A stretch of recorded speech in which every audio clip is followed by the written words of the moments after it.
गांव बहुत ही खुशहाल गांव था।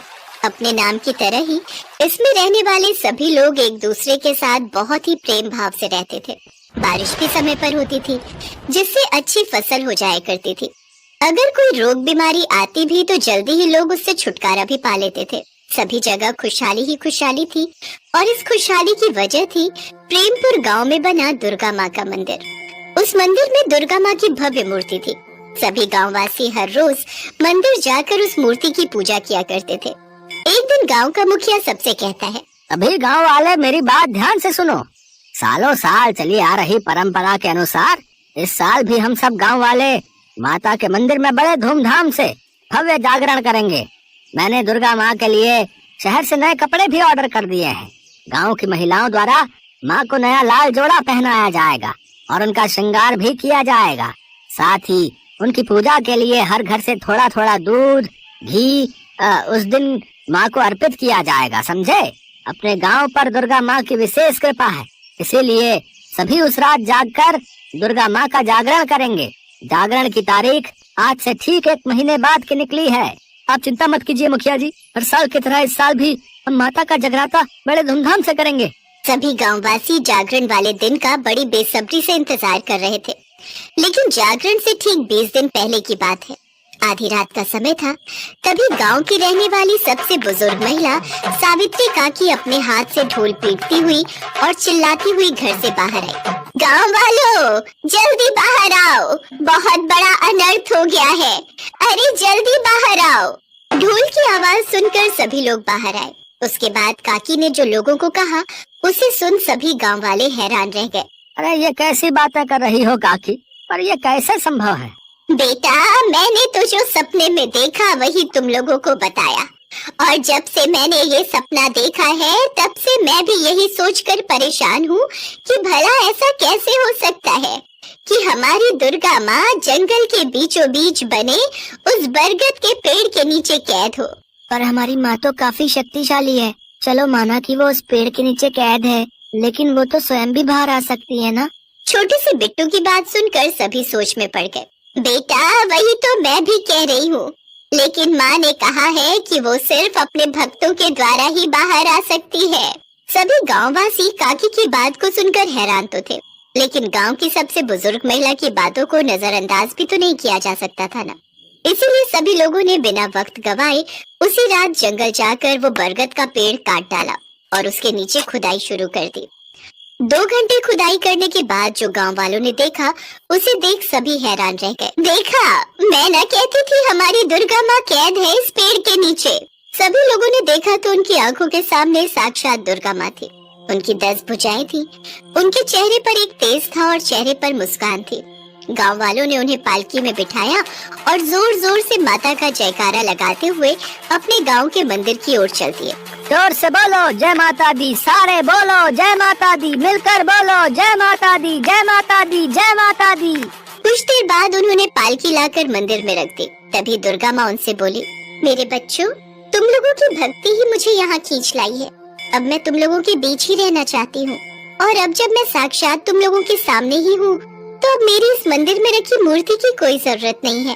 तुम इसे बहते पानी में विसर्जित कर दो और मुझे उस मूर्ति के स्थान पर विराजमान होने की जगह दो। माता की आज्ञा पर लोगों ने उस सैकड़ों साल पुरानी मूर्ति का विसर्जन कर दिया और साक्षात माँ को उस स्थान पर बिठाकर उनकी पूजा करने लगे। जागरण से कुछ पहले घटी इस घटना ने गाँव में भक्ति का एक अलग ही वातावरण लाकर रख दिया था। कल तक जो मूर्ति की पूजा करते थे वो अब साक्षात माँ की पूजा करते हैं। लेकिन माता के स्थापित होने के 2 दिन बाद ही उस गांव में तरह तरह की घटनाएं घटने लगी। लोगों के बीच प्रेम भाव खत्म होने लगा।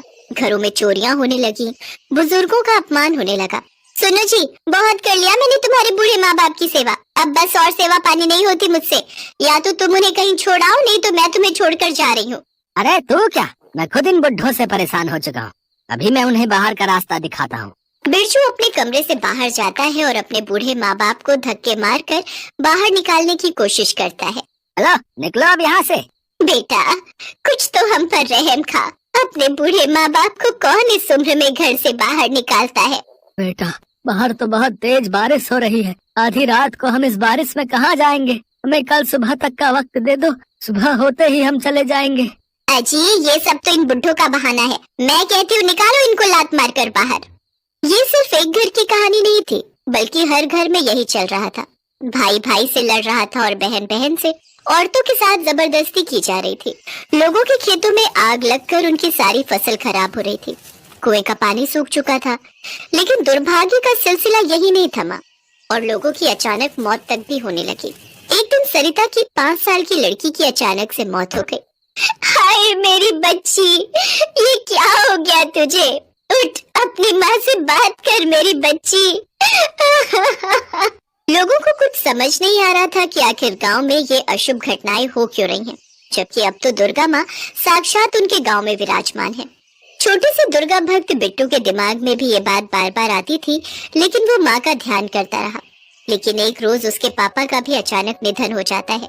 पापा पापा उठो ना पापा, अब मेरे साथ कौन खेलेगा? उठो ना पापा। लेकिन वो नहीं जानता था कि अब उसके पापा कभी नहीं उठेंगे।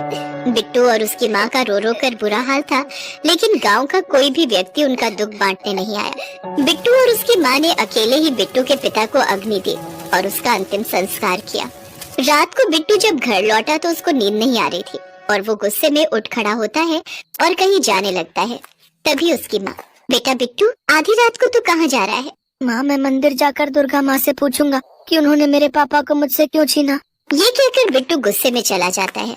उसकी माँ भी उसके पीछे पीछे चली जाती है। वो दोनों रात को ही माता के मंदिर गए, जबकि माता की आज्ञा के अनुसार कोई भी रात को मंदिर नहीं आ सकता था और जो कोई भी ऐसा करेगा उसे माता के क्रोध का शिकार होना पड़ेगा। लेकिन उन दोनों को तो जैसे इस बात की परवाह थी नहीं। वो दोनों जब मंदिर पहुंचे तो वहाँ का नजारा देखकर थर थर कांपने लगे।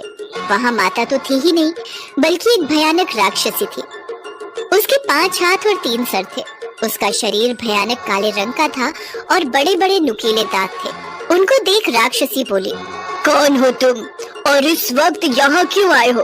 पहले आप बताइए, आप कौन है और हमारी दुर्गा माँ कहाँ है? दुर्गा माँ? मैं ही हूँ तुम्हारी दुर्गा माँ। अब करो मेरी जय जयकार। वो राक्षसी ताड़का थी। सभी दुर्गा माँ की पूजा करते थे। इस बात से वो बहुत चिढ़ती थी। वो चाहती थी कि दुर्गा माँ की तरह लोग उसकी भी पूजा करें। उसने तंत्र मंत्र की विद्या से कई काली शक्तियाँ हासिल कर रखी थी। उसने अपनी शक्तियों से सावित्री काकी के शरीर में प्रवेश किया और लोगों से झूठ कहा कि माता बरगद के पेड़ के नीचे कैद है। उसने ही ये सारी माया रची थी और वही उस पेड़ के नीचे कैद थी। अब मैं इस गांव की माता हूँ और अब तुम सब सिर्फ मेरी ही जय जयकार करोगे। ये सब मेरी ही रची हुई माया थी, जिसमें तुम सब बेवकूफ फंस गए। बिट्टू और उसकी माँ ने जल्दी से अपनी आंखें बंद की और दुर्गा माँ का ध्यान करने लगे। तभी वहाँ जोरदार बिजली कड़की और साक्षात दुर्गा माँ प्रकट हुई। दुर्गा माँ, आप जय दुर्गा माँ, जय दुर्गा माँ। जय माँ दुर्गा। अच्छा, तो तू यहाँ भी आ गई। चल, अब जैसे मैंने तेरी मूर्ति का विसर्जन किया, वैसे ही अब तेरा भी खात्मा कर देती हूँ। ये कहकर उसने अपनी मायावी शक्ति से एक तलवार प्रकट की और दुर्गा माँ की तरफ फेंक दी। लेकिन दुर्गा माँ ने अपने त्रिशूल से उस पर वार किया, जिससे उसके शरीर के हजारों टुकड़े हो गए और उसकी मौत हो गई। माँ, तुमने हमारे गाँव को अपनी कृपा से क्यों वंचित कर दिया? लौट आओ माँ, लौट आओ।